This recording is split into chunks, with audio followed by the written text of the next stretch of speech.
ऐसा लग रहा है कर्नाटक में भी गुजरात फॉर्मूला चलने वाला है। एक तरफ एक बड़ा फैसला बीजेपी की तरफ से शायद लिया जा सकता है, तो वहीं दूसरी तरफ बीजेपी को एक बड़ा झटका कर्नाटक में लगा है। दोनों बातें क्या हैं, किस तरह कर्नाटक का यह चुनाव दिलचस्प होता जा रहा है, बीजेपी के लिए साख का सवाल क्यों है और कैसे यह सत्ता का सेमीफाइनल है। जी हां, सही मायनों में देखा जाए तो राजस्थान, मध्य प्रदेश, छत्तीसगढ़ तो हैं ही हिंदी बेल्ट के राज्य, लेकिन कर्नाटक के चुनाव को बहुत अहम माना जा रहा है। दक्षिण में बीजेपी का प्रदर्शन कैसा रहने वाला है, इसकी मिसाल कर्नाटक से मिल सकती है। और यदि यहां पर कांग्रेस खुद को मजबूत करती है, क्योंकि सीधा सीधा मुकाबला है कर्नाटक में बीजेपी और कांग्रेस के बीच में, तो कांग्रेस के लिए एक बड़ा मौका हो सकता है। आपने देखा भारत जोड़ो यात्रा के दौरान राहुल गांधी ने बहुत समय कर्नाटक में दिया है। बहरहाल क्या है मेगा प्लान प्रधानमंत्री मोदी का, गृह मंत्री अमित शाह का, बीजेपी का, और किस तरीके से एक बड़ा झटका बीजेपी को इस बीच लगा है, ये दोनों बातें मैं इस रिपोर्ट में आपको बताऊंगा। सक्रिय राजनीति से लगभग संन्यास ले चुके कर्नाटक के पूर्व मुख्यमंत्री बीएस येदियुरप्पा, बड़ा नाम है, बहुत समय से किनारे चल रहे थे, लेकिन जिस गुजरात मॉडल की मैंने बात की, यानी कि मुख्यमंत्री का चेहरा बदल दो या कम से कम किसके चेहरे पर चुनाव लड़ रहे हो वो चेहरा बदल दो। भाजपा विधानसभा चुनाव में चुनाव प्रचार समिति का प्रमुख उनको बनाया जाएगा। चुनाव प्रचार समिति का प्रमुख बनाया जाना एक तरीके से चेहरे के तौर पर पेश करने जैसा होता है। कर्नाटक विधानसभा चुनाव से पहले बीजेपी राज्य के पूर्व मुख्यमंत्री बीएस येदियुरप्पा पर डिपेंडेंट नजर आ रही है, यानी बीएस येदियुरप्पा की एक बार फिर याद बीजेपी को आई है, वो ज़्यादा महत्वपूर्ण लग रहे हैं और बीजेपी को ऐसा लगता है कि उनके चेहरे पर उनकी पकड़ की वजह से बीजेपी सत्ता को दोबारा हासिल कर सकती है। दूसरा, येदियुरप्पा का जो गुट है उसको नाराज भी बीजेपी नहीं रखना चाहती है। 80 साल के हो गए हालांकि येदियुरप्पा, और राजनीति से रिटायरमेंट लेने की घोषणा भी कर चुके हैं। इसके बाद भी भाजपा नेतृत्व चाहता है कि विधानसभा चुनाव में पूर्व सीएम मुख्य भूमिका में रहें। चुनाव में उन्हें सबसे आगे रखने की कई वजह हैं। क्या वजह हैं वो जानिए। उन्होंने न सिर्फ पार्टी को जमीनी स्तर पर खड़ा किया है कर्नाटक में, बल्कि 4 बार मुख्यमंत्री रह चुके हैं। इसके अलावा कर्नाटक की राजनीति में खास महत्व रखने वाले लिंगायत समुदाय में उनकी पकड़ को भी नजरअंदाज नहीं किया जा सकता है।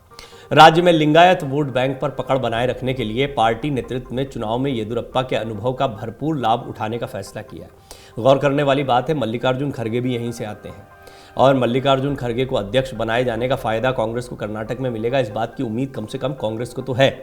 बहरहाल 80 वर्षीय येदियुरप्पा ने बीते दिनों सक्रिय राजनीति से संन्यास लेने की घोषणा की थी। पार्टी नेतृत्व के निर्देश के बाद येदियुरप्पा ने साल 2021 के मध्य में मुख्यमंत्री पद से इस्तीफा भी दे दिया था।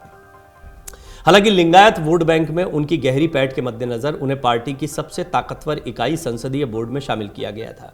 संसदीय बोर्ड में शामिल होना भी एक बहुत महत्व का विषय होता है, और संसदीय बोर्ड में यदि कोई नेता शामिल है तो इससे माना जाता है कि वो सक्रिय राजनीति में तो है ही, किसी बड़े पद पर भी बैठ सकता है, उसका चेहरा बड़ा है।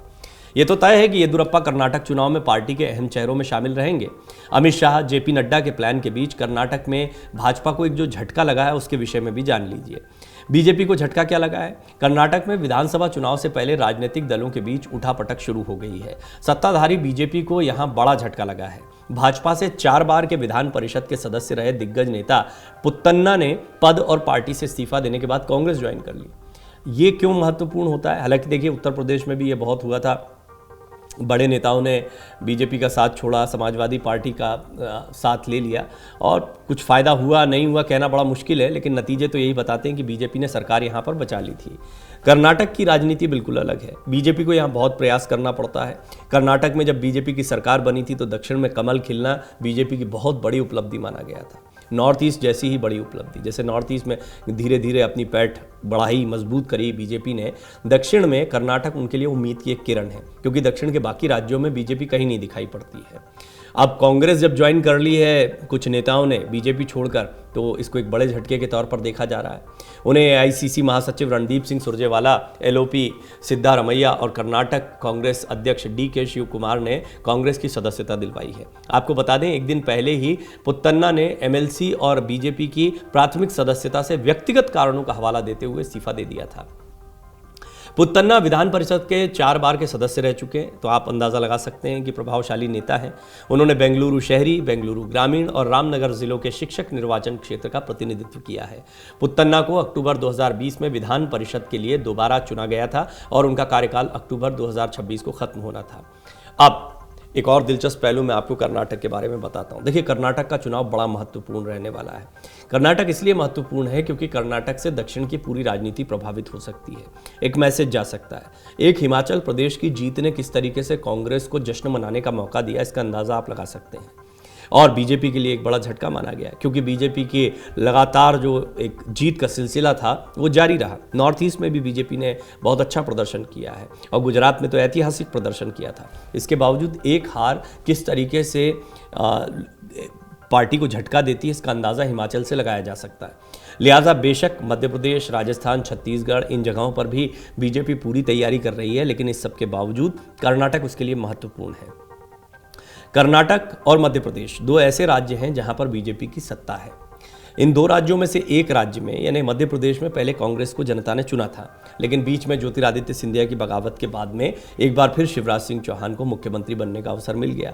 वहां भी नेतृत्व परिवर्तन की मांग उठने लगी है, लेकिन इस सब के बीच में अभी तक तो शिवराज सिंह चौहान अपने आप को स्थापित रखने में, अपने आप को बरकरार रखने में कामयाब दिखाई पड़ते हैं। हाँ, अगर बात की जाए कर्नाटक की, तो कर्नाटक की सियासत बहुत अलग है। यहाँ बीजेपी किसी किस्म की कोई रिस्क नहीं लेना चाहती है। बीजेपी अपनी पूरी ताकत को झोंकेगी। आपको जानकर बड़ा आश्चर्य भी हो सकता है और आपकी दिलचस्पी का विषय भी होगा कि मोदी और शाह के बाद सबसे ज़्यादा मांग किसकी है कर्नाटक में? योगी आदित्यनाथ की। जी हाँ, उत्तर प्रदेश के मुख्यमंत्री योगी आदित्यनाथ की मांग यहाँ पर बहुत ज़्यादा है। कर्नाटक में बीजेपी के प्लान पर थोड़ी जानकारी आपसे साझा करते हैं। दरअसल इस साल होने वाले चुनाव में कर्नाटक में बीजेपी ने पीएम मोदी, अमित शाह और येदियुरप्पा के साथ प्रचार में जाने की तैयारी की है, पर चुनाव से पहले इंटरनल रिपोर्ट ये कहती है कि अब मोदी और शाह के बाद सबसे ज्यादा मांग योगी आदित्यनाथ की है। कर्नाटक में भाजपा के अभियान शुरू हो चुके हैं और अब केंद्रीय नेताओं के दौरों को तेजी से बढ़ाया जा रहा है। प्रधानमंत्री नरेंद्र मोदी और गृहमंत्री अमित शाह के बाद सबसे ज्यादा डिमांड में हैं योगी आदित्यनाथ। राज्य की लगभग 50 सीटें ऐसी हैं जो सामाजिक ध्रुवीकरण से प्रभावित रहती हैं।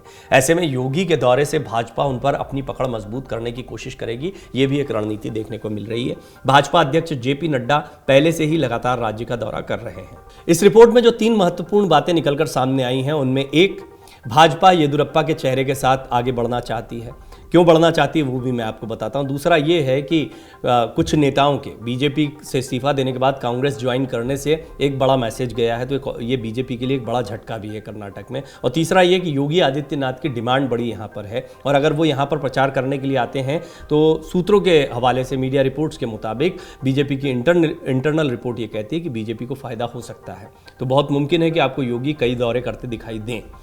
अब भाजपा येदियुरप्पा के चेहरे के साथ क्यों बढ़ना चाह रही, पहले इसको समझिए। इसकी वजह क्या क्या है, क्योंकि आपको याद होगा हाल ही में सोशल मीडिया पर पीएम मोदी और येदियुरप्पा का वीडियो खूब वायरल हुआ था, जिसमें पीएम ने झुककर येदियुरप्पा का अभिवादन किया था। वो वीडियो आप यहाँ पीछे देख भी पा रहे हैं साथ में।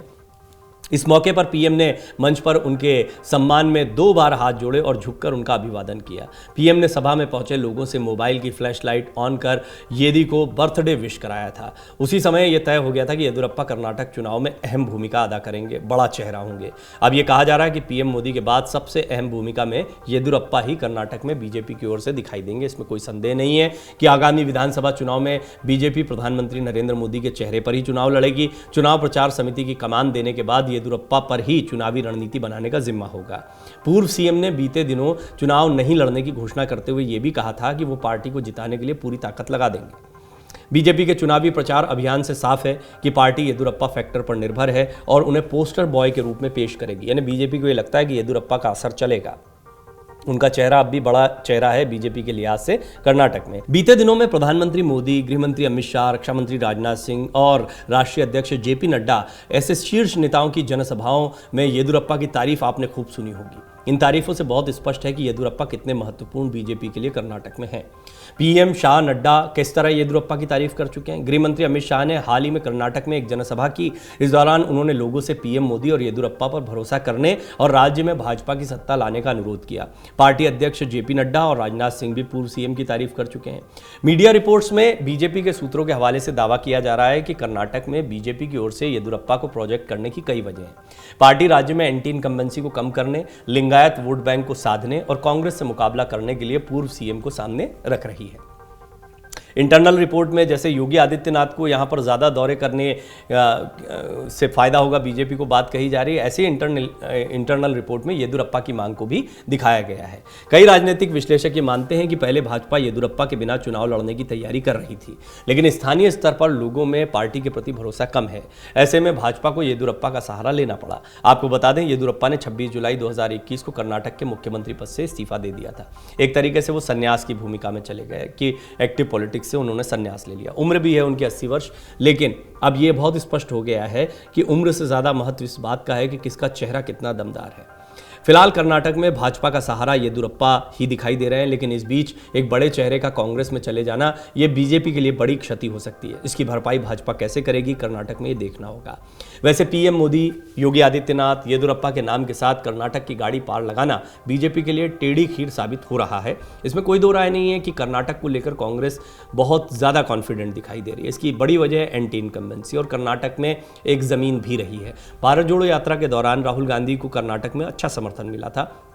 डी शिव कुमार बहुत तेजी से आगे बढ़े, लोगों में लोकप्रियता उन्होंने हासिल की है, लेकिन देखना होगा वोटों में तब्दील होती है कि नहीं। ये भीड़ जिसको सैलाब कह रहे थे, जनता की नदी कह रहे थे राहुल गांधी, वो वोटों में कितना तब्दील होता है और क्या राहुल गांधी का उतना असर बरकरार है। तो कर्नाटक में आप देख रहे हैं किस तरीके से बीजेपी अपनी पूरी ताकत झोंक रही है। यह भी हमेशा कहा जाता है कि बीजेपी कभी चुनावी मोड से बाहर नहीं आती है।